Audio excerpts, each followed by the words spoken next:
Bab 11 Polygonum multiflorum berusia 100 tahun. Penyakitnya selalu membuatnya gelisah, sehingga ia kehilangan minat dalam hidup. Ia tidak pernah menyangka bahwa penyakitnya akan sembuh secara ajaib hari ini. Saya tidak bisa menerima sebanyak itu, saya akan memilih beberapa saja. Qin Haodong mengambil tas dari kios. Ia memasukkan Polygonum multiflorum berusia ratusan tahun dan bahan obat lain yang dibutuhkan ke dalam tas. Maaf, sobat, aku salah paham tadi, aku terlalu bodoh untuk menyadari kemampuanmu. Si penjual menggaruk kepalanya karena malu. Tidak apa-apa. Qin Haodong melambaikan tangannya dan kemudian pergi ke pasar grosir. Dia melihat tas di tangannya, yang tidak berat tetapi masih menjadi beban baginya. Kalau saja ada cincin penyimpanan. Dia memiliki cincin yang cukup besar untuk menampung gunung di dunia kultivasi, tetapi sayangnya, cincin itu diledakkan menjadi bubuk oleh guntur 9 surga. Qin Haodong menghela nafas dan berjalan ke pasar grosir bahan obat-obatan dengan tasnya. Toko-toko di sini sangat besar, jauh lebih besar daripada kios-kios eceran di luar, tetapi ginseng yang berusia ratusan tahun termasuk bahan obat yang langka. Dia pergi ke lebih dari selusin toko dan tidak menemukannya. Seorang penjaga toko yang baik hati berkata kepadanya, "Sobat, jika kamu ingin membeli bahan obat langka ini, kamu hanya bisa pergi ke Paviliun Senong, mereka menjual bahan obat liar, dan banyak di antaranya adalah bahan obat yang sudah tua. Jika Paviliun Senong tidak dapat menyediakan apa yang kamu inginkan, maka saya hanya bisa mengatakan bahwa kamu tidak dapat membelinya di sini." Setelah mengucapkan terima kasih, Qin Haodong berjalan menuju toko terbesar di pasar, sesuai instruksi pemilik toko. Sesampainya di depan Paviliun Senong, dia tidak dapat menahan rasa kagum dalam hatinya. Itu memang toko terbesar di pasar. Aroma rempah-rempah yang kuat menyambutnya saat dia melewati pintu. Di atas gerbang toko yang lebar tergantung sebuah plakat besar berlapis emas dengan dua kata besar. Paviliun Senong, yang tampak seperti naga terbang dan burung phoenix menari. Toko itu sangat ramai dengan orang-orang yang datang dan pergi. Qin Haodong menyelinap dan menemukan bahwa tanaman obat di sini memang memiliki lebih banyak ki spiritual daripada yang ada di toko-toko lain. Tanaman obat itu jelas dipetik di alam liar, tidak dibudidayakan secara artifisial. Dia baru saja hendak bertanya kepada penjual apakah ada obat ginseng yang berusia lebih dari 100 tahun ketika beberapa orang memasuki Paviliun Senong. Di barisan depan ada seorang lelaki tua jangkung. Meskipun rambut dan jenggotnya sudah beruban, dia memiliki sikap yang tidak biasa, dan aura medan perang yang tak tertahankan terpancar darinya. Qin Haodong dapat merasakan dengan jelas bahwa lelaki tua itu pastilah seorang prajurit di masa lalu, dan bukan seorang prajurit biasa. Di samping lelaki tua itu ada seorang wanita muda jangkung dengan kuncir kuda. Penampilannya sebanding dengan Lin Momo, dan seluruh tubuhnya penuh dengan semangat heroik. Di belakang lelaki tua dan wanita cantik itu berdiri dua pria muda bertubuh tinggi dengan sikap yang sama, yang tampaknya adalah pengawal. Melihat orang-orang ini, Qin Haodong merasakan sedikit gerakan di dalam hatinya. Dia merasakan fluktuasi ki internal dengan tajam dari lelaki tua dan wanita muda, yang secara tak terduga adalah pejuang. Ini adalah pertama kalinya dia merasakan aura prajurit setelah kelahirannya kembali, dan dia tidak dapat menahan diri untuk lebih memperhatikannya. Begitu lelaki tua itu memasuki pintu, pelayan yang menemani Qin Haodong bergegas menemuinya dan berkata dengan sopan, "Yang mulia, Anda di sini." Orang tua itu mengangguk dan berkata, "Apakah obat yang saya pesan sudah sampai?" "Ya, silakan pergi ke ruang VIP untuk beristirahat dulu, dan saya akan mengambilkannya untuk Anda." Pelayan itu membawa lelaki tua itu dan yang lainnya ke ruang VIP, lalu berbalik ke gudang, dan segera keluar sambil membawa sebuah kotak brokat merah besar. Pupil mata Qin Haodong mengecil tajam saat melihat kotak brokat merah besar itu. Dia merasakan aura ki spiritual yang kaya, jauh lebih kuat daripada Polygonum multiflorum berusia ratusan tahun di sakunya. Ini adalah obat yang sudah ada sejak ratusan tahun lalu. Sepertinya obat ini sudah ada sejak 4 atau 500 tahun lalu. Setelah membuat penilaian awal dalam benaknya, Qin Haodong mengikuti pelayan ke pintu ruang VIP untuk melihat harta apa saja yang ada di dalam kotak itu. Pelayan itu mendatangi lelaki tua itu dengan kotak brokat merah besar dan berkata, "Yang mulia, ini adalah obat kuno yang kami temukan dengan semua sumber daya sosial kami. Ini adalah harta karun berusia 500 tahun, Anda tidak dapat membelinya di tempat lain, harap perhatikan dengan saksama." Kemudian dia membuka tutup kotak brokat itu, dan tampaklah ginseng berdarah di hadapan lelaki tua itu. Dengan ki spiritual yang lebih kuat mengalir keluar, Qin Haodong kagum dalam hatinya bahwa ini adalah ginseng darah yang usianya benar-benar lebih dari 500 tahun. Meskipun benda ini lebih rendah dari harta karun terbaik di dunia kultivasi, itu benar-benar hal yang langka di bumi yang sulit didapat bahkan dengan ribuan dolar. Pada saat ini, lelaki tua itu mengenakan sepasang sarung tangan putih untuk mengambil ginseng di dalam kotak brokat dengan hati-hati. Setelah memeriksanya cukup lama, dia berseru, harta karun sungguhan. Wanita dengan kuncir kuda di sebelahnya berkata, "Kakek, apakah itu berarti penyakitmu bisa disembuhkan?" "Baiklah, seharusnya berhasil." Lelaki tua itu mengangguk puas, dan matanya menampakkan kegembiraan yang tak tertahankan. Si penjual berkata, "Yang mulia, Anda dapat tenang saja, ginseng berusia 500 tahun ini adalah hal yang baik untuk menyelamatkan nyawa. Konon katanya, orang mati dapat diselamatkan dengan ginseng ini, semua penyakit dapat disembuhkan dengan segera."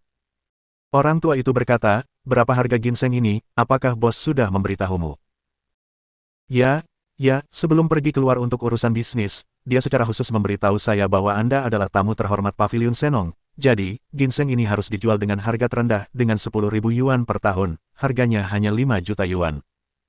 5 juta yuan seharusnya merupakan harga yang tinggi untuk sebuah ramuan obat, tetapi lelaki tua itu bahkan tidak mengerutkan kening sedikit pun.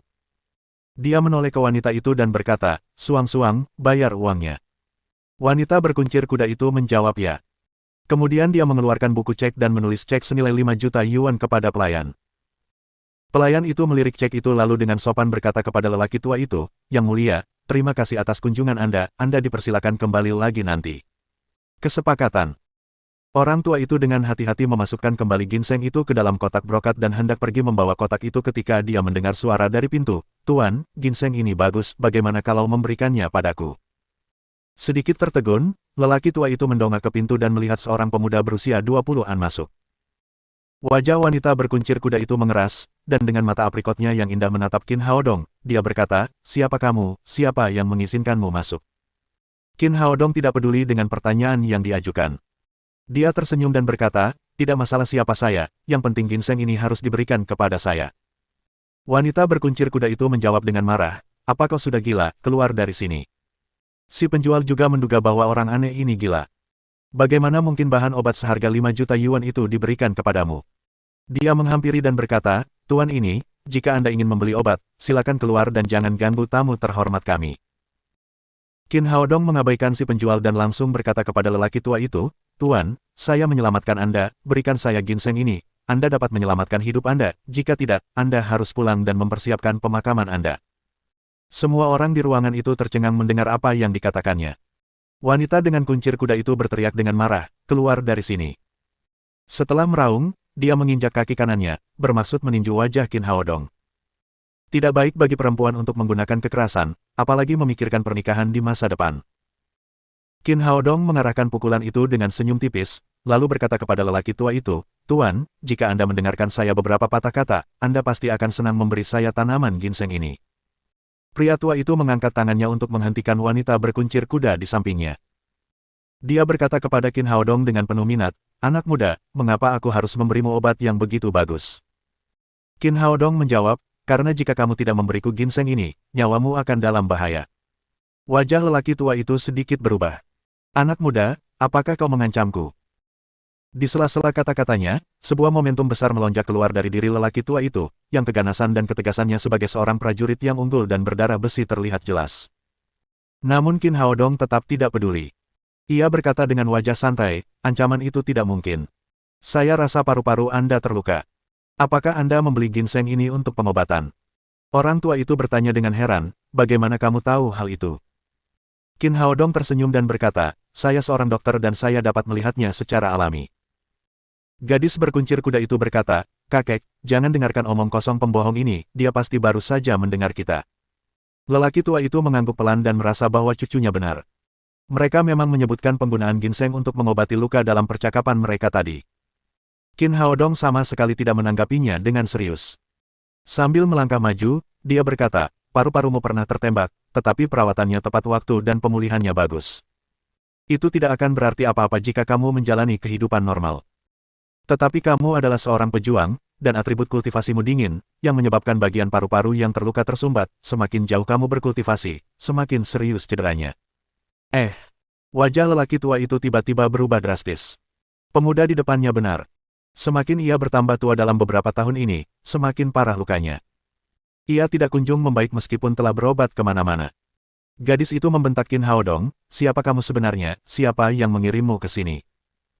Begitu dia mengucapkan kata-kata itu, dua pemuda di belakangnya menjadi gugup, dan tangan kanan mereka tanpa sadar bertumpu pada pinggangnya yang menonjol dan tersembunyi.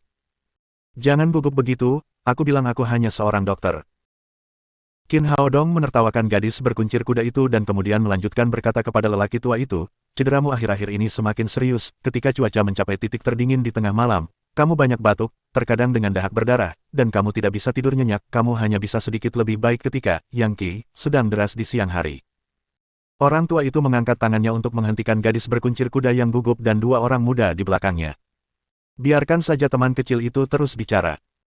Qin Haodong melanjutkan dengan ekspresi serius, setelah puluhan tahun mengalami cedera paru-paru, ditambah dengan efek dingin dari keterampilan bela diri setiap hari, penyumbatan meridian telah menjadi sangat serius, dan pengobatan biasa tidak dapat menyembuhkan penyakitmu. Dengan usia lebih dari 500 tahun, ginseng ini penuh dengan kekuatan pengobatan. Begitu meridian paru-paru yang tersumbat tidak dapat dibersihkan, maka akan menyebabkan tekanan yang luar biasa pada meridian lainnya, dan yang pertama terkena adalah meridian jantung. Jadi saya tidak mengintimidasi Anda, Tuan, saya hanya ingin menyampaikan fakta bahwa jika Anda mengonsumsi ginseng ini dengan gegabah, Anda pasti akan mati dalam waktu 1 jam. Bab 12 Anak Mainan yang Suka Memerintah. Setelah Qin Haodong mengatakan itu, hawa dingin muncul dari hati lelaki tua itu. Pada saat yang sama, dia memiliki sedikit keraguan, jadi dia bertanya, teman kecil, maafkan aku karena lancang, tetapi bagaimana kamu tahu itu? Apa yang dikatakan Qin Haodong sepenuhnya benar dan masuk akal. Dia telah mempercayai sebagian besarnya. Namun, dia sangat terkejut bahwa pemuda itu tidak memeriksa denyut nadinya, juga tidak memberinya perawatan apapun. Bagaimana dia bisa berbicara begitu jelas tentang kondisi fisiknya? Saya adalah seorang dokter pengobatan tradisional Tiongkok. Pengobatan Tiongkok menggunakan 4 metode diagnosis, yaitu melihat, mendengarkan, bertanya, dan merasakan denyut nadi. Saya hanya menggunakan metode melihat. Kakek, jangan dengarkan omong kosongnya, kata wanita berkuncir kuda itu. Tidak ada dokter pengobatan Tiongkok yang semudah itu, dan meskipun dia adalah dokter tradisional Tiongkok, dia tidak dapat mencapai tingkat diagnosis, melihat, bahkan ahli medis Zhang Tianhe perlu memeriksa denyut nadimu saat membuat diagnosis, apalagi dokter kecil seperti dia. Dokter kecil, menurutmu aku kecil di bagian mana? Qin Haodong menertawakan gadis itu dan berkata, jika aku memberitahumu bahwa Zhang Tianhe pernah mencoba magang padaku tetapi aku menolaknya, apakah kamu akan percaya? Omong kosong, bagaimana mungkin Tuan Zhang mau menjadi muridmu, lebih masuk akal kalau kamu yang menjadi muridnya. Wanita berkuncir kuda itu kemudian menoleh dan berkata kepada lelaki tua itu, kakek, kurasa lelaki ini punya motif tersembunyi, dia pasti sudah menanyakan kondisimu sebelumnya dan datang ke sini untuk menipu kita, kalau tidak, bagaimana mungkin dia muncul tepat saat kita sedang membeli ginseng, sungguh kebetulan. Maksudmu aku penipu? Tanya Qin Haodong. Bukankah itu sudah jelas, kau penipu dan bodoh, kau pikir kau bisa menipu kami dengan menanyakan penyakit kakekku dari sumber lain, kau mau saja. Wanita itu berkata dengan sangat yakin. Karena kamu sudah mengonfirmasi bahwa aku sudah menanyakan tentang penyakit kakekmu, aku ingin mengatakan sesuatu yang tidak bisa ditanyakan, kata Qin Haodong sambil menatap wanita itu dengan cepat. Apa yang akan kamu lakukan? Wanita dengan kuncir kuda itu sedikit gugup tanpa alasan. Dia selalu tidak takut, tetapi pemuda itu memberinya semacam tekanan yang belum pernah dia alami sebelumnya. Saat kamu berusia 13 tahun, kamu mengalami menstruasi pertama, tetapi karena sifat dingin kultivasi bela diri keluargamu, jumlah pendarahannya tidak banyak. Sejak tahun lalu, kamu mulai merasakan sakit perut dan keluarnya gumpalan darah saat menstruasi. Hari ini adalah hari ketiga menstruasimu, kamu pasti pernah merasakan sakit perut dan minum air gula merah untuk mengusir flu, kan? Ahaha. Wanita berkuncir kuda itu menatap wajah Qin Haodong dengan ngeri. Apa yang bahkan tidak dia katakan kepada orang tuanya sudah diketahui dengan jelas oleh pemuda di depannya. Apakah dia seorang iblis? Bagaimana, apakah aku benar, atau apakah kamu masih berpikir aku sudah menanyakannya? Qin Haodong berkata sambil menyeringai. Wanita itu tersipu karena terkejut. Bagaimana mungkin hal seperti itu ditanyakan? Dia sangat malu dan marah tetapi dia tidak bisa melampiaskannya. Karena itu, dia minggir dan berhenti berbicara. Pada saat ini, lelaki tua itu telah melihat bahwa Qin Haodong, dengan keterampilan medis yang luar biasa, sama sekali bukan orang biasa. Sebagai orang yang tegas, ia segera membuat keputusan. Sobat kecil, aku terlalu buta untuk mengenali kamu, maaf karena telah menyinggung kamu tadi. Dia mengambil kotak merah besar di atas meja dan mengirimkannya ke Qin Haodong. Dokter ajaib kecil, terima kasih telah menyelamatkan hidupku, ginseng ini hanyalah tanda kecil untuk menunjukkan rasa hormatku padamu, terimalah. Qin Haodong mengambil kotak itu tanpa ragu-ragu dan berpikir, orang tua itu beruntung hari ini, dia kebetulan bertemu denganku, kalau tidak, dia akan benar-benar kehilangan nyawanya, jadi wajar saja jika aku menerima ginseng itu. Penjual di sebelahnya bingung. Siapakah pemuda ini? Hanya dengan beberapa patah kata dalam waktu kurang dari 3 menit, dia mengambil ginseng senilai 5 juta yuan, yang bahkan ditawarkan dengan kedua tangan. Orang tua itu berkata sambil tersenyum lebar, "Namaku Nalan Jie, ini cucuku Nalan Wushuang, bolehkah aku tahu namamu?" "Namaku Qin Haodong." Nalan Jie menambahkan, "Dokter ajaib kecil, tolong bantu aku melihat kondisiku sekarang." Qin Haodong berkata, "Stagnasi meridian paru-paru Anda telah mencapai tingkat yang sangat serius, dan sekarang ada gejala batuk dengan dahak berdarah. Jika Anda tidak mendapatkan perawatan yang efektif, Anda hanya dapat hidup selama 3 bulan. 3 bulan. Meskipun Nalan Jie tidak lagi peduli dengan hidup dan mati, dia tidak bisa menahan perasaan kehilangan ketika mendengar bahwa dia hanya punya waktu 3 bulan untuk hidup. Nalan Wushuang tidak lagi mencurigai Qin Haodong saat ini. Dia melangkah maju dan berkata dengan tergesa-gesa, "Dokter Qin, tolong selamatkan kakekku. Selama Anda dapat menyembuhkan penyakit kakekku, saya akan memenuhi apapun yang Anda minta." Qin Haodong menatapnya dengan penuh arti, yang membuatnya tersipu lagi. Dia menyadari apa yang dia katakan itu ambigu dan mudah membangkitkan lamunan. Dia buru-buru menambahkan, "Maksudku, tidak peduli berapa banyak uang yang kau inginkan, keluargaku dapat memuaskanmu." Meskipun Nalan Wushuang telah mengoreksi kata-katanya yang ambigu, Qin Haodong tidak dapat menahan diri untuk tidak menatapnya lebih lama. Dia harus mengakui bahwa sosoknya cukup menarik meskipun kepribadiannya yang cerewet. Tanpa pikiran yang mengganggu sekarang, Nalan Wushuang menatap Qin Haodong dengan penuh semangat dan menantikan jawabannya. "Karena takdir mempertemukan kita, kali ini aku akan membantumu," kata Qin Haodong ringan. "Dokter ajaib kecil, maksudmu kau bisa menyembuhkan penyakitku?" tanya Nalan Jie dengan heran. Qin Haodong tertawa dan berkata, "Karena kamu sudah memanggilku dokter ajaib kecil, bukankah reputasiku akan hancur jika aku tidak bisa menyembuhkan penyakitmu?" "Hebat, dokter ajaib kecil, kapan kau bisa mulai menyembuhkanku?" Nalan Jie bertanya dengan penuh semangat. "Tubuhmu sekarang terlalu dingin, dalam kasus ini, pengobatannya tidak akan terlalu efektif. Baiklah, saya akan menuliskan resep untuk membeli semua obat-obatan, lalu kamu kembali mandi berendam selama 12 jam, saya akan kembali membersihkan meridianmu besok pagi setelah dingin di tubuhmu hilang." Kemudian Qin Haodong menulis resep dan menyerahkannya kepada Nalan Jie, memberinya petunjuk mandi obat. "Obat-obatan mudah didapat karena bisa dibeli di Paviliun Senong," kata Nalan Jie sambil menyerahkan resep kepada pelayan di sebelahnya, memintanya untuk mengisi resep. Kemudian dia berkata kepada Qin Haodong, "Dokter ajaib kecil, kamu juga di sini untuk membeli obat, kalau kamu butuh sesuatu, kamu bisa membawanya ke sini, aku akan membayarnya untukmu."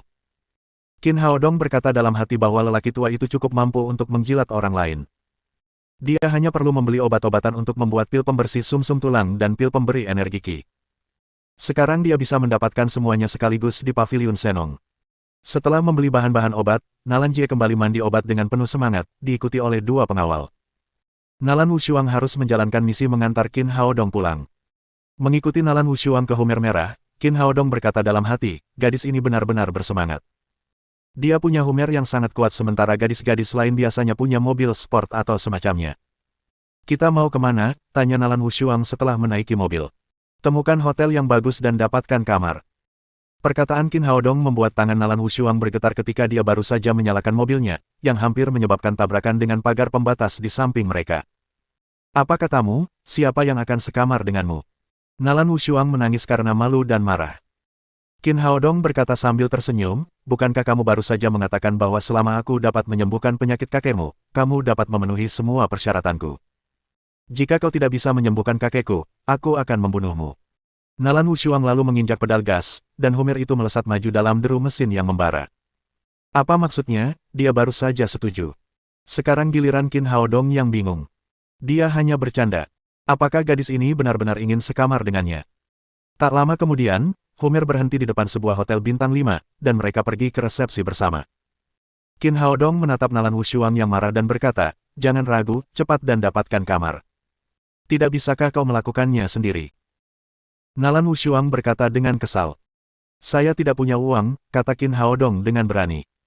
Nalan Wushuang menahan amarahnya karena pria di depannya adalah harapan untuk menyembuhkan penyakit kakeknya. Dia mengambil kartu bank dari tasnya dan mengibaskannya di meja resepsionis.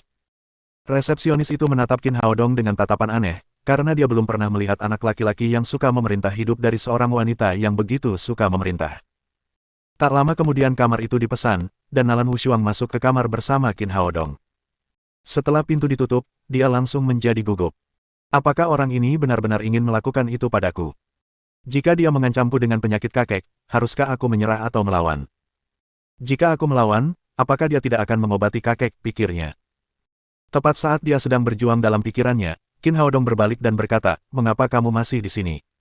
Ini kamarku. Kamu tidak ingin tinggal di sini, kan? Apa maksudmu?" Nalan Wushuang tertegun sejenak. "Nona, maksud saya ingin mendapatkan kamar, bukan kita yang mendapatkan kamar. Saya mengajak Anda ke sini hanya karena saya tidak punya uang. Sekarang saya sudah mendapatkan kamar dan saya punya banyak hal yang harus dilakukan. Anda bisa pergi sekarang." Melihat ekspresi wajah Nalan Wushuang yang lesu, secerca rasa puas diri melintas di wajah Qin Haodong.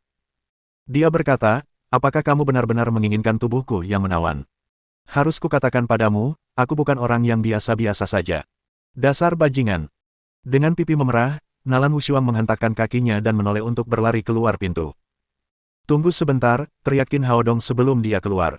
Nalan Wushuang segera menjadi gugup lagi. Dia menjawab, "Kamu bilang aku harus pergi, kamu tidak boleh menyesal sekarang." "Apakah aku bilang aku menyesal? Aku hanya tidak punya uang untuk makan siang, tinggalkan aku uang." Sekarang Qin Haodong tidak punya apa-apa selain koin di sakunya. Nalan Wushuang mengambil segenggam uang dari tasnya dan meletakkannya di meja di sampingnya, lalu melarikan diri seperti penjahat. Qin Haodong menatap punggungnya dan tersenyum. Kemudian dia mengambil bahan obat dari tas dan mulai membuat obat. Nalan Wushuang berlari keluar ruangan, bersandar di sudut tersembunyi dan terengah-engah. "Bajingan! Beraninya kau mempermainkanku!" Dia menggerutu dalam hati. Dia selalu menjadi orang yang suka mempermainkan laki-laki. Sekarang dia telah dipermainkan, untuk pertama kalinya. Pertama, dia merasa lega karena Qin Haodong tidak menuntut seperti itu padanya, tetapi kemudian ada sedikit kekecewaan dalam dirinya. "Aku sangat cantik, mengapa pria ini tidak menuntut seperti itu? Apakah karena aku tidak menarik?" Biasanya, ada banyak pria di sekitarnya seperti lalat, yang memujanya sebagai dewi mereka, tetapi hari ini dia diusir oleh Qin Haodong, yang membuat Nalan Wushuang, yang selalu sombong, agak tidak yakin. Setelah sedikit marah, dia meninggalkan hotel. Qin Haodong mulai sibuk di dalam kamar. Bab 13 Pil Pembersih Sumsum Tulang. Alasan mengapa Qin Haodong datang ke sini untuk mendapatkan kamar adalah untuk memurnikan pil. Sebagai hadiah untuk putrinya, akan merepotkan jika dia pergi ke keluarga Lin untuk memurnikan pil pembersih sumsum tulang. Mengenai villa nomor 6 yang diberikan oleh Lin Ziyuan, dia tidak tahu di mana sekarang, jadi tempat yang paling cocok adalah hotel. Sebagai kaisar kayu hijau, pil-pil bermutu rendah ini mudah dibuatnya. Yang perlu dilakukannya hanyalah mengekstrak saripati berbagai tanaman obat dan membuat pil. 1 jam kemudian, 12 pil pembersih sumsum yang bening dan 9 pil pemelihara ki ditaruh di meja teh hotel. Waktu masih pagi. Masih ada beberapa jam lagi sebelum Tang Tang bisa meninggalkan sekolah. Setelah menyantap makanan yang dipesannya di hotel, Qin Haodong mulai berlatih dan meningkatkan kultivasinya. Meskipun ki spiritual di bumi buruk, dengan dukungan pil penambah ki, terobosannya dalam kultivasi akan menjadi jauh lebih mudah dilakukan. Setelah menelan 3 pil penambah energi ki secara terus-menerus, Qin Haodong mendengar suara berderak, seolah-olah ada sesuatu yang pecah, dan kemudian dia merasakan ki sejati di tubuhnya seperti air sungai Yangtze yang mengalir tanpa henti. Terlebih lagi, kekuatannya 2 kali lipat lebih kuat dari sebelumnya. Qin Haodong membuka matanya dan mendapati bahwa kultivasinya berada di tahap akhir alam pemurnian ki, yang masih selangkah lagi menuju alam dasar. Tampaknya kultivasi di bumi hanya bergantung pada pil, tetapi ginseng darah dan Polygonum multiflorum berusia 100 tahun harganya lebih dari 6 juta yuan. Dengan beberapa obat tambahan lainnya, ia hampir menghabiskan 7 juta yuan. Biayanya memang tinggi. Saya harus bergegas dan menghasilkan lebih banyak uang, sehingga saya dapat meningkatkan kecepatan kultivasi saya. Melihat waktu, dia keluar dari hotel dan bergegas ke villa keluarga Lin. Para pengawal Lin telah diberitahu oleh Lin Ziyuan bahwa mereka dapat membiarkan Qin Haodong langsung memasuki aula jika mereka melihatnya. Dokter sihir. Begitu dia memasuki pintu, dia melihat Tang Tang, seperti seekor burung layang-layang kecil yang gembira, bergegas menghampirinya. Qin Haodong mengulurkan tangan dan mengangkat Tang Tang untuk berputar beberapa kali, lalu memeluknya. Gadis kecil itu terkikik, lalu mencium leher Qin Haodong dan berkata, "Dokter sihir, aku sangat merindukanmu." Lin Momo memandang ke samping dengan rasa cemburu yang tersembunyi. Dia pikir dia telah membesarkan putrinya selama bertahun-tahun, tetapi dia lebih dekat dengan orang luar daripada dirinya sendiri. Lin Ziyuan tersenyum dan berkata, "Dokter Qin, Tang Tang memanggilmu saat dia kembali dari taman kanak-kanak. Untungnya, kamu datang tepat waktu, kalau tidak dia akan merobohkan atap rumah." Dia memang dekat denganku. Qin Haodong merasa waktunya sudah tepat. "Tuan Lin," katanya, Aku ingin menjadikan Tang Tang sebagai putri sumpahku. Aku sudah membicarakannya dengan Nona Lin, bagaimana menurutmu? Tentu saja itu bagus. Lin Ziyuan sangat gembira mendengarnya. Ia berpikir tentang bagaimana cara agar hubungan mereka lebih dekat dengan Qin Haodong. Sekarang dengan hubungan Tang Tang, mereka bisa sedekat satu keluarga. Apa itu putri angkat, dokter sihir? Tanya anak kecil itu penasaran. Mulai sekarang, kamu adalah putriku dan aku adalah ayahmu. Kata Qin Haodong dengan serius. Ibu, benarkah itu? Si kecil menoleh dan menatap Lin Momo. Meskipun Lin Momo agak tidak puas karena Qin Haodong berkata ayah alih-alih ayah angkat, dia melihat semangat di mata si kecil, dan akhirnya menganggukkan kepalanya. Bravo, bravo, Tang Tang punya papa, Tang Tang punya papa. Setelah mendapat persetujuan ibunya, si kecil langsung gembira, lalu melompat dari gendongan Qin Haodong ke tanah. Kemudian, dia memegang tangan Qin Haodong dan berkata, Papa, antar aku ke taman kanak-kanak. Sudah larut malam, kenapa kamu mau pergi ke taman kanak-kanak? Lin Momo bertanya dengan nada heran. Aku ingin memberitahu teman-teman sekelasku, aku punya ayah, dan aku bukan anak liar. Ketika Qin Haodong melihat ini, tenggorokannya terasa sesak, dan dia merasa telah membiarkan putrinya disakiti selama bertahun-tahun. Lin Momo langsung berbalik, menyeka air mata di matanya, dan mengutuk pria yang menghilang itu 100 kali dalam benaknya. Lin Ziyuan menghela napas dan diam-diam kembali ke kamarnya, karena dia takut akan menangis jika dia tinggal lebih lama. Papa, ikut aku ingin menunjukkan pada mereka kalau aku punya papa. Si kecil tidak tahu pikiran orang dewasa, sekali lagi dia memegang tangan Qin Haodong. Setelah tenang, Qin Haodong berkata, Tang Tang, ayah bisa memberitahumu bahwa sekarang TK sudah berakhir, dan bahkan guru-gurumu sedang libur, kamu juga tidak bisa bertemu teman-teman sekelasmu, ayah akan mengantarmu ke sekolah besok pagi, oke? Si kecil berpikir sejenak dan berkata, baiklah, jangan berbohong padaku, kamu harus mengantarku ke taman kanak-kanak besok pagi, dan kita harus berangkat lebih awal. Jangan khawatir, ayah berjanji padamu. Qin Haodong memeluk gadis kecil itu dan berkata, Tang Tang, ngomong-ngomong, aku ingin mengajarimu bahwa itu ayah, bukan papa. Ya, itu papa, kamu papaku, kata gadis kecil itu dengan serius. Qin Haodong merasa canggung mendengar kata-katanya. Baiklah, papa lebih baik daripada paman. Tang Tang, ayah juga menyiapkan hadiah untukmu, apakah kamu menyukainya? Katanya sambil memegang pil pembersih sumsum tulang di telapak tangannya. Pil pembersih sumsum tulang ini bening seperti mutiara berharga, dan tampak sangat cantik dengan warna merah jambu. Indah sekali, apa ini, papa, bola kaca. Sambil mengambil pil pembersih sumsum tulang dengan tangan kecilnya yang montok dan tidak mau meletakkannya, Tang Tang bertanya. Ini pil yang khusus disiapkan ayah untukmu, kau tidak akan sakit lagi setelah meminumnya. Qin Haodong menjelaskan dengan sabar. Wajah Lin Momo berubah. Seperti yang dijanjikan Qin Haodong saat menjadi ayah angkat si kecil, dia akan memastikan bahwa dia tidak akan sakit seumur hidupnya. Dia tidak menyangka Qin Haodong akan segera menepati janjinya. Melihat pil pembersih sumsum tulang yang cantik itu, dia merasa penasaran. Jika dia tidak melihat keterampilan medis Qin Haodong yang luar biasa, dia tidak akan berani membiarkan gadis kecil itu memakan produk tanpa merek semacam ini. Namun sekarang dia tahu bahwa itu benar-benar barang bagus yang sulit dibeli bahkan dengan ribuan dolar. Benarkah, aku benci sakit, sakit itu sangat tidak mengenakan. Gadis kecil itu mengambil obat di tangannya dan menunjukkan ekspresi jengkel. Tapi papa, menurutku obat itu sangat cantik, aku tidak tahan memakannya. Tidak apa-apa, ayah adalah dokter sihir, aku masih punya beberapa pil di sini, kata Qin Haodong, mengambil pil pembersih sumsum tulang dari sakunya dan memberikannya kepada Lin Momo. Dia tertawa dan berkata, kamu juga punya satu, Momo. Kamu, bagaimana kamu bisa berbicara seperti itu? Lin Momo menatap Qin Haodong dengan marah dan menawan, tetapi dia tetap meminum pil pembersih sumsum. Qin Haodong tersenyum dan berkata, minum pil ini akan mengubah tubuhmu, dan kamu tidak akan sakit lagi. Bisakah aku makan sekarang? Tanya Lin Momo. Tentu saja, tetapi pil pembersih sumsum tulang akan menghilangkan kotoran dari tubuhmu, sebaiknya kau kembali ke kamarmu untuk makan dan mandi. Qin Haodong berkata, kau kembali minum pil, dan aku akan membawa Tang Tang ke kamarnya, bagaimanapun, dia masih kecil, aku ingin menjaganya di sampingku. Baiklah, kalau ada yang kau butuhkan, telepon saja aku kembali. Lin Momo kemudian bergegas kembali ke kamarnya. Dia tahu bahwa Qin Haodong tidak akan pernah menyombongkan keterampilan medisnya. Dan dia tidak khawatir memberikan Tang Tang kepada Qin Haodong. Sebagai seorang ibu, dia dapat dengan jelas merasakan cinta Qin Haodong kepada Tang Tang. Itu adalah emosi yang paling tulus dari lubuk hatinya, tanpa noda apapun. Qin Haodong kembali ke kamar Tang Tang sambil menggendongnya. Dia meletakkan gadis kecil itu di tempat tidurnya dan berkata, Tang Tang, apakah kamu ingin menjadi lebih pintar? Tentu saja, guruku berkata bahwa papa dan mama sama-sama menyukai anak yang pintar. Ayah akan memberitahu kamu cara untuk menjadi lebih pintar, apakah kamu ingin mempelajarinya? Ya, saya ingin menjadi lebih pintar.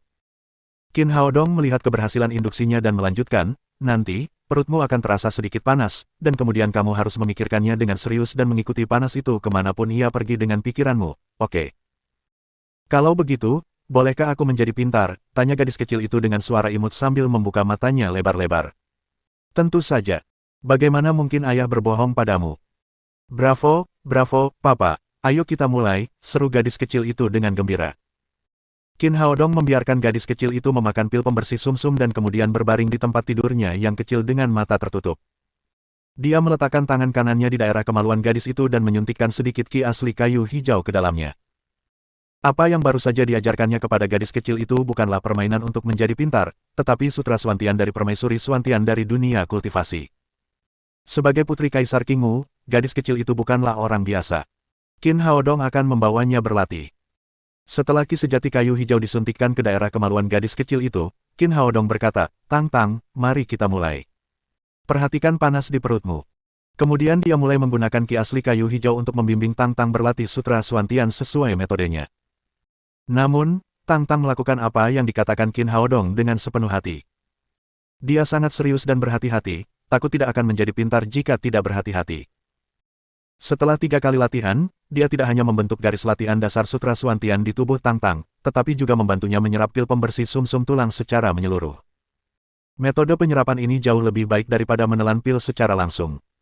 Setelah perbaikan, meridian di tubuh gadis kecil itu tidak hanya hampir 100 kali lebih lebar daripada orang biasa, tetapi juga sangat tangguh. Itu pasti akan membantunya dan membuat kemajuan pesat dalam latihan. Baiklah, kamu bisa bangun, Tang Tang. Kemudian Qin Haodong menarik kembali tangan kanannya. Gadis kecil itu melompat dari tempat tidur dan bertanya dengan penuh semangat, Papa, aku sangat serius tadi, apakah aku menjadi lebih pintar sekarang?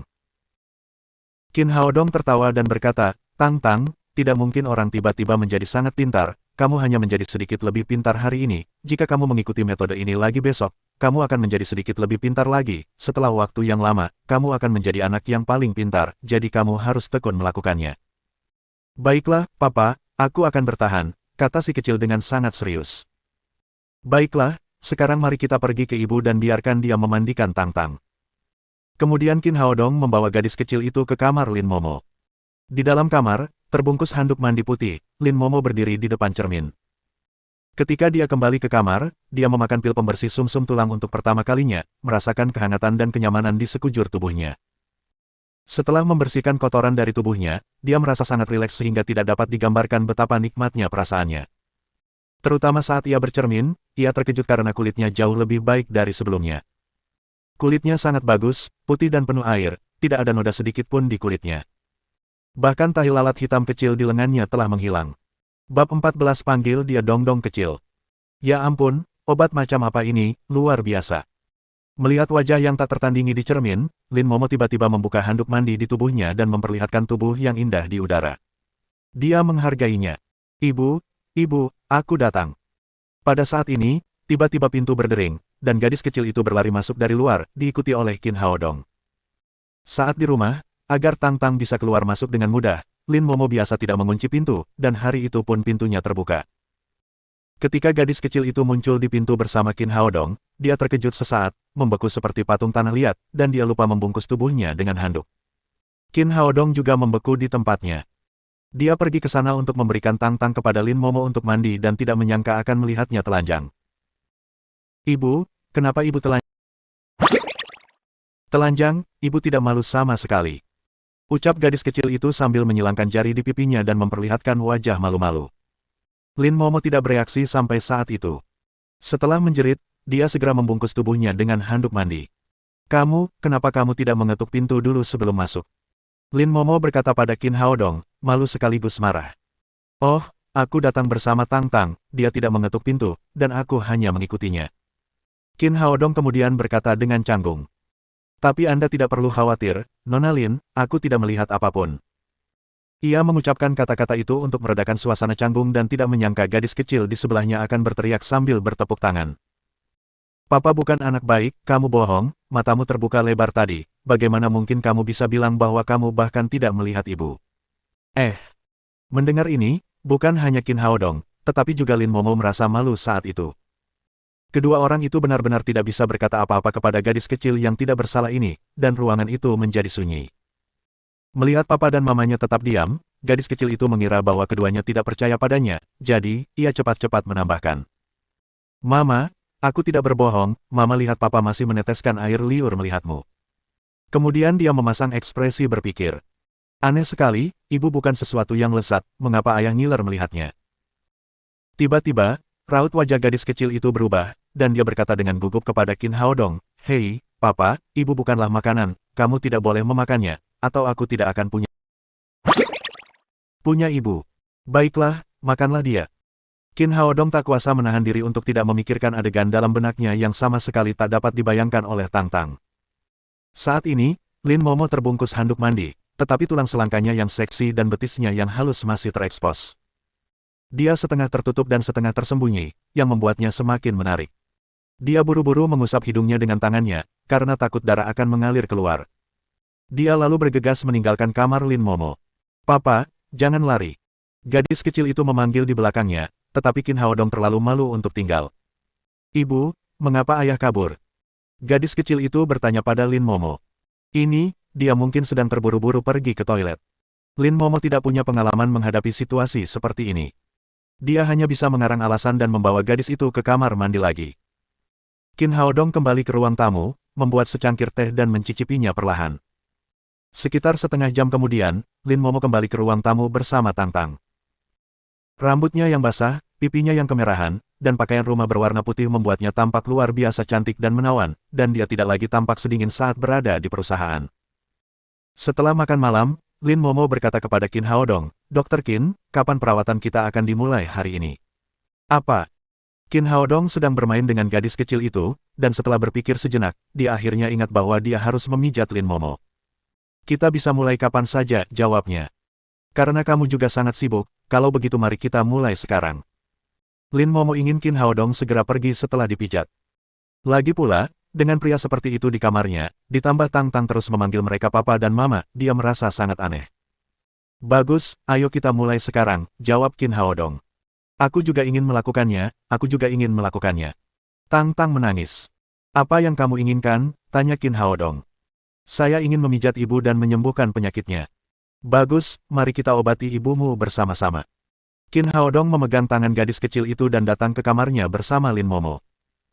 Setelah Lin Momo berbaring di tempat tidur, Qin Haodong mulai memijatnya mulai dari kepalanya, dan gadis kecil itu mengikuti metodenya untuk memijat kaki Lin Momo.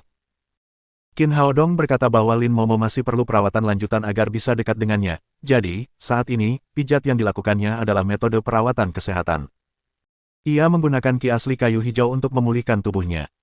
Lin Momo berbaring tengkurap di tempat tidur dan merasakan tangan besar dan kecil di tubuhnya. Awalnya dia agak malu, tetapi kemudian dia merasakan kebahagiaan yang tak dapat dijelaskan. Jika mereka bertiga benar-benar sebuah keluarga, itu akan menjadi hal yang luar biasa, tetapi pria terkutuk itu telah menghilang selama bertahun-tahun. Dia menghela napas dalam-dalam, tetapi perasaan kecewa itu dengan cepat tertutupi oleh perasaan nyaman. Keterampilan memijat Qin Haodong sangat bagus sehingga dia merasa sangat nyaman. Setelah beberapa saat, Qin Haodong berkata, Nona Lin, saya sudah selesai memijat punggung Anda, silakan berbaring. Gadis kecil itu tiba-tiba menimpali. Papa, kamu tidak seharusnya berbicara kepada ibu seperti itu. Apa yang harus kukatakan? Qin Haodong menatap gadis kecil itu dengan penuh minat. Aku lihat di TV, papa anak-anak selalu memanggil mamanya sayang atau baby, ucap gadis kecil itu dengan ekspresi serius. Qin Haodong menatap Lin Momo dan tidak tahu bagaimana menjawabnya. Dia tidak keberatan memanggilnya seperti itu, tetapi sayangnya, Lin Momo tidak mau menerimanya. Pipi Lin Momo memerah, dan dia berkata kepada gadis kecil itu, Tang Tang, apa yang kamu lihat di TV itu tidak nyata, dan itu semua hanya untuk kebutuhan akting, jadi kamu tidak bisa menganggapnya serius. Tapi, di taman kanak-kanak kami, papa anak-anak tidak memanggil mama mereka nona, kata gadis kecil itu. Ini. Lin Momo awalnya ingin memberitahu Tang Tang bahwa dia dan Qin Haodong berbeda dari orang tua lainnya, tetapi ketika dia melihat ekspresi bersemangat gadis kecil itu dan tahu bahwa dia hanya ingin memiliki keluarga normal dan beberapa orang tua yang mencintainya, dia akhirnya ragu-ragu dan tidak mengatakan apapun. Setelah ragu sejenak, Lin Momo menoleh ke Qin Haodong. Dr. Qin, bagaimana kalau Anda memanggil saya Suster Lin mulai sekarang? Sebelum Qin Haodong sempat bicara, Tang Tang berkata lagi, tidak, dia tidak boleh memanggilmu kakak. Guru kami berkata bahwa saudara dekat tidak boleh menikah. Lagi pula, ibu, kamu tidak boleh memanggil papaku Dr. Qin. Kedengarannya asing dan tidak seperti keluarga. Qin Haodong diam-diam senang dan berpikir bahwa putrinya begitu bijaksana sehingga dia tahu apa yang ingin dilakukan ayahnya. Menurutmu apa yang harus kita lakukan? Lagi pula, kita tidak bisa saling menelepon seperti pasangan-pasangan di TV. Lin Momo berkata dengan kesal, dia tidak tahu bagaimana menghadapi gadis kecil ini. Tang Tang berpikir sejenak dengan serius dan berkata, ibu memanggil papa Dongdong kecil, dan papa memanggil ibu Momo kecil. Dengan begitu, kita bisa terdengar seperti keluarga. Dongdong kecil. Lin Momo merasa malu. Dia tidak bisa mengucapkan nama yang begitu akrab. Tidak, nama ini tidak cocok. Dia buru-buru menolak lamaran gadis kecil itu. Tapi, kamulah yang membuatku memikirkan sebuah nama, aku melakukan apa yang kamu katakan. Tetapi kamu tidak mau mendengarkan, kata gadis kecil itu sambil mengerutkan mulutnya dengan keluhan, dan sepertinya dia akan segera menangis. Jangan menangis, Tang Tang, papa akan memikirkan cara untuk menyelesaikannya.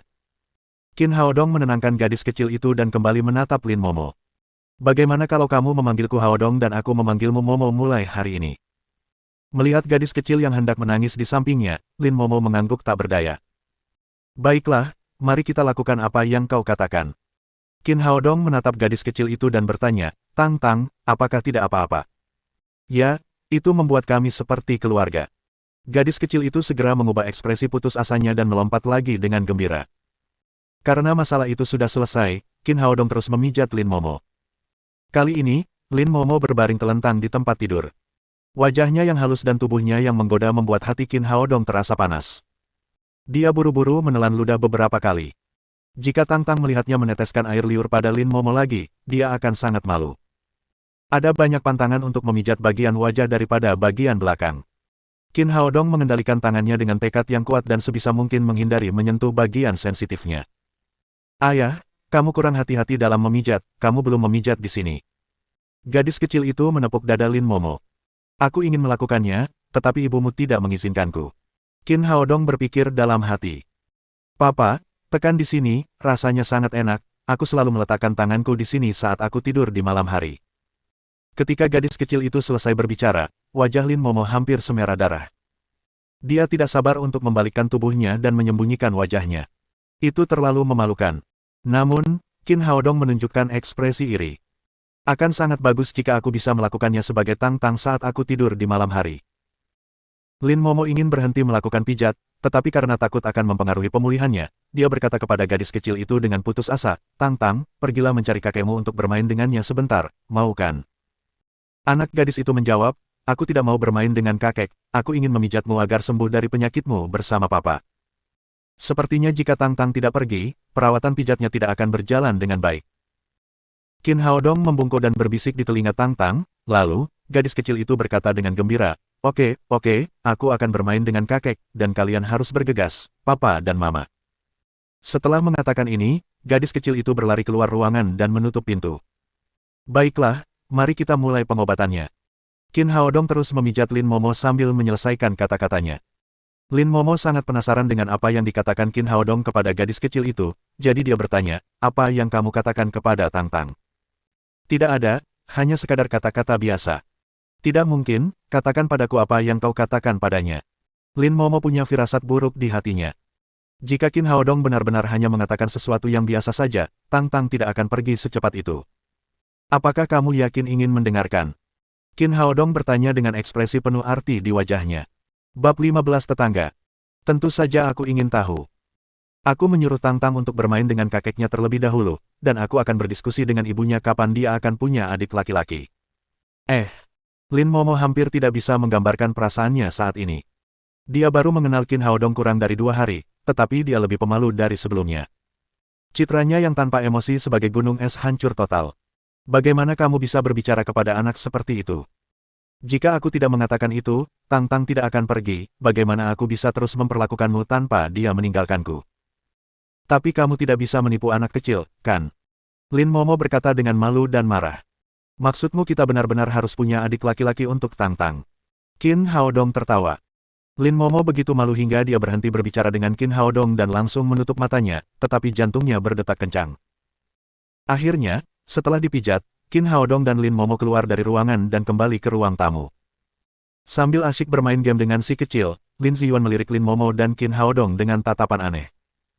Melihat mereka, si kecil langsung berlari menghampiri dan bertanya dengan gembira, "Papa, Mama, sudah hitung hasilnya, kapan kalian akan punya adik untukku?" Dengan pipi yang memerah lagi, Lin Momo menatap Qin Haodong dengan tajam. Aku sudah berdiskusi dengan ibumu, dan kami sepakat bahwa kita tidak butuh adik laki-laki karena Tang Tang sangat imut. Qin Haodong hanya bisa memberikan alasan yang dibuat-buat pada si kecil itu. Tapi aku masih menginginkan adik laki-laki. Si kecil tampak seperti tidak akan pernah melepaskannya, kecuali keinginannya terpenuhi. Tang Tang, kita bicarakan soal adik laki-laki itu nanti saja, Papa akan pulang. Qin Haodong mendongak dan berkata kepada Lin Ziyuan dan Lin Momo, "Sudah malam, aku pulang dulu."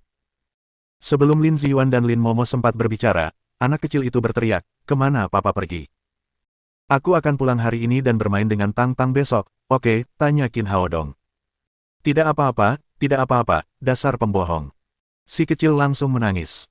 "Tang Tang, Papa tidak berbohong padamu, aku yakin aku akan datang untuk mengantarmu ke taman kanak-kanak besok." "Tidak, bukan seperti ini, semua anak di taman kanak-kanak tinggal bersama orang tua mereka, kamu sekarang papaku, kenapa kamu masih harus pergi?" Semakin ia menangis, semakin sedih ia jadinya. "Kalau Papa tidak tinggal bersama Mama dan aku, apa yang akan kukatakan kepada teman-temanku besok? Mereka akan bilang aku sombong dan terus memanggilku anak liar." Qin Haodong menoleh ke arah Lin Momo. Masalah ini hanya bisa diselesaikan oleh ibunya. Lin Momo berjongkok dan menghibur si kecil, "Tang Tang, Papa masih ada urusan, biarkan dia pergi dulu. Ya, besok aku yakin dia akan menyekolahkan Tang Tang di taman kanak-kanak pagi-pagi sekali." Tidak, aku hanya ingin tidur dengan Papa dan Mamaku, aku tidak ingin menjadi anak kecil tanpa Papa." Si kecil terus menangis. Lin Momo tidak tahu harus berbuat apa. Dia meminta bantuan Lin Ziyuan. "Saya sudah tua, saya harus tidur lebih awal, kalian bersenang-senanglah, saya akan tidur." Lin Ziyuan mengabaikan tatapan mata putrinya yang memikat dan kembali ke kamarnya, tetapi ada sedikit senyum di sudut mulutnya. Pernikahan Lin Momo telah menjadi kekhawatirannya selama bertahun-tahun. Dia telah lama mencapai usia menikah, tetapi dia tidak memiliki emosi seperti es, tidak memandang pria manapun. Hari ini, dia terkejut mengetahui bahwa Lin Momo telah banyak berubah sejak Qin Haodong muncul, yang membuatnya sangat bahagia. Qin Haodong benar-benar layak menjadi bagian dari keluarga Lin dengan keterampilan medis yang luar biasa. Hal yang paling langka adalah dia sangat dekat dengan Tang Tang. Jadi Lin Ziyuan sangat ingin melihat putrinya menemukan kebahagiaannya. Melihat ayah berlari pergi, Lin Momo menatap gadis kecil yang menangis itu dengan sedih. Akhirnya dia berkata, "Baiklah, jangan menangis, Tang Tang, Papa dan Mama akan tidur denganmu malam ini. Tidak hanya hari ini, tapi selamanya, aku akan selalu menjadi anak kecil dengan seorang Papa." Kata si kecil. "Baiklah, kamu adalah bos Mama." Lin Momo tidak punya pilihan. Bagus, akhirnya aku bisa tidur dengan Papa dan Mama." Melihat Lin Momo dijanjikan, anak kecil itu langsung tertawa terbahak-bahak, sambil memegang Qin Haodong di satu tangan dan Lin Momo di tangan lainnya, dia berjalan riang menuju kamar tidur. Tempat tidurnya begitu besar, sehingga tidak terlalu sesak untuk menampung 3 orang yang tidur bersebelahan. Jantung Lin Momo berdetak kencang karena ini adalah pertama kalinya dia berbaring di tempat tidur dengan seorang pria sejak malam itu. "Tang Tang, Mama sudah melakukan apa yang kamu katakan, cepat tidur." Lin Momo bermaksud membuat si kecil tertidur lebih awal sehingga Qin Haodong dapat pergi lebih awal. Tidak, aku ingin Papa dan Mama tidur denganku." "Bukankah Papa dan Mama tidur denganmu?" kata Lin Momo. Tidak juga, Mama harus pakai piyama saat tidur, yang biasa kamu pakai setiap hari." Perkataan si kecil membuat hati Qin Haodong bergetar. Dia bertanya-tanya seperti apa penampilannya saat mengenakan piyama. Dia tidak bisa tidak memikirkan adegan di mana Lin Momo hanya dibungkus handuk mandi. Lin Momo sedikit ragu. Gaun tidurnya sangat seksi. Dia tidak merasakan apapun di depan lelaki kecil itu pada waktu biasa, tetapi betapa memalukannya di depan Qin Haodong. "Tang Tang, hari ini berbeda, apakah Papa memakai piyama?" Dia tidak punya pilihan selain menggunakan Qin Haodong sebagai tameng. Qin Haodong tertekan mendengar kata-katanya. Pada saat itu, pintu berdering 2 kali dan didorong terbuka. Lin Ziyuan muncul di pintu dengan kantong kertas di tangannya. Qin kecil, aku tahu kamu pasti tidak membawa baju apapun, ini piyama baru yang aku beli, piyama ini belum pernah dipakai, kamu harus memakainya. Dia meletakkan kantong kertas itu di lantai dekat pintu, lalu berbalik dan pergi, dengan pintu tertutup. Si kecil segera bangkit dari tempat tidur dan pergi ke pintu untuk mengambil kantong kertas dan memberikannya kepada Qin Haodong. Papa, pakai piyamamu. Baiklah, terima kasih, Tang Tang. Qin Haodong mengambil kantong kertas itu dan pergi ke ruang ganti di sebelahnya. Setelah mengenakan piyama, dia kembali. Melihat Qin Haodong yang mengenakan piyama, Lin Momo terdiam beberapa saat, berpikir bahwa ayahnya yang sudah tua itu sedang membuat masalah. Bukan saja dia tidak membantunya keluar dari pengepungan, tetapi dia juga menghancurkan perisainya. Mama, giliranmu. Si kecil menarik Lin Momo dan berkata. Melihat putrinya yang sedang hamil, Lin Momo hanya bisa menghela napas tak berdaya. Dia bangkit dan pergi ke ruang ganti, dan segera keluar dengan gaun tidur berwarna merah muda. Gaun tidur ini adalah rok berenda. Kulit seputih salju di dadanya memancarkan warna yang menarik di bawah cahaya. Roknya sangat pendek sehingga hampir tidak bisa menutupi pakaian dalamnya. Pemandangan yang sebagian tersembunyi dan sebagian terlihat membuat Qin Haodong jatuh ke dalam imajinasi. Melihat Qin Haodong menatapnya, wajah Lin Momo memerah. Dia bergegas ke tempat tidur dan menutupi tubuhnya dengan selimut. Tang Tang, apakah kamu sudah puas sekarang? Cepat tidur. Lin Momo berkata pada anak kecil itu. Tidak, kita masih harus melakukan ini. Kemudian, si kecil itu memegang tangan Lin Momo di sebelah kiri, tangan Qin Haodong di sebelah kanan, dan menempelkan kedua tangan mereka di dada si gadis kecil, dengan kedua tangan kecilnya di atas. Baru kemudian ia menutup matanya dengan mudah. Merasakan suhu tangan besar Qin Haodong, Lin Momo memerah dan jantungnya berdetak lagi. Dia ingin menarik kembali tangannya tetapi takut membangunkan lelaki kecil itu. Dia hanya bisa membiarkan Qin Haodong memegang tangannya. Seiring berjalannya waktu, menit demi menit dan detik demi detik, perasaan aneh perlahan merasukinya. Ia bahkan samar-samar berharap waktu akan berhenti pada saat ini, tidak akan pernah berlalu. Selama bertahun-tahun, dia pernah berpikir untuk mencari hubungan yang lain, tetapi dia takut Tang Tang akan mengalami masa-masa sulit. Oleh karena itu, dia secara paksa mengendalikan emosinya dan menyamarkan dirinya dengan penampilannya yang dingin. Tetapi saat ini, dia samar-samar berharap dapat bersama laki-laki yang baru dikenalnya selama 2 hari untuk selamanya. Apa yang terjadi? Apakah dia mulai jatuh cinta padanya? Tak lama kemudian Lin Momo menghilangkan pikiran-pikiran dalam hatinya. Tidak mungkin. Tidak mungkin. Dia 3 atau 4 tahun lebih tua darinya, dan dia memiliki seorang anak. Tidak mungkin bagi mereka untuk bersama. Qin Haodong, yang berbaring di sisi lain tempat tidur, terperangkap dalam kenangan yang sangat indah. Dia sangat puas dengan situasi saat ini di mana dia dapat dengan tenang menjaga 2 wanita terpenting dalam hidupnya. Butuh waktu lama bagi Lin Momo untuk tersadar dari kenyataan. Dia perlahan menarik tangannya kembali. Dr. Qin, sudah malam, sebaiknya Anda kembali. Aku sudah berjanji pada Tang Tang bahwa aku akan tidur di sini malam ini, apakah boleh menipu anak kecil? Qin Haodong berkata dengan nakal karena dia benar-benar tidak ingin pergi. Aku akan bicara dengan Tang Tang, tidak pantas bagi kita untuk bersama seperti ini. Lin Momo berkata, dan suaranya menjadi dingin. Tetapi sekarang sudah sangat larut dan saya tidak punya tempat untuk dituju, kata Qin Haodong. Meskipun Tuan Lin memberi saya kunci villa saya tidak tahu di mana distrik Jiangnan Ruhua berada. Apakah Anda mengizinkan saya menginap selama 1 malam dan saya akan kembali besok? Dengan perasaan aneh yang terpancar di wajahnya, Lin Momo berkata, sederhana saja, ini distrik Jiangnan Ruhua. Kami tinggal di villa nomor 5, villa nomor 6 ada di sebelah, kamu bisa kembali sekarang. Qin Haodong terkejut karena dia menjadi tetangga keluarga Lin, yang mana hal itu di luar imajinasinya. Momo, bagaimana kalau Tang Tang bangun dan tidak bisa melihatku? Qin Haodong masih enggan berpisah dengan suasana kekeluargaan yang hangat saat ini. Kamu bisa tenang saja, Tang Tang tidak akan bangun sepanjang malam selama dia tertidur, kamu bisa datang untuk sarapan besok pagi. Baiklah. Sampai jumpa besok pagi. Dari sikap tegas Lin Momo, dia tahu dia tidak bisa terlalu tergesa-gesa. Hari ini dia telah membuat kemajuan besar dengan bantuan si kecil, jadi lebih baik berhenti sebelum melangkah terlalu jauh.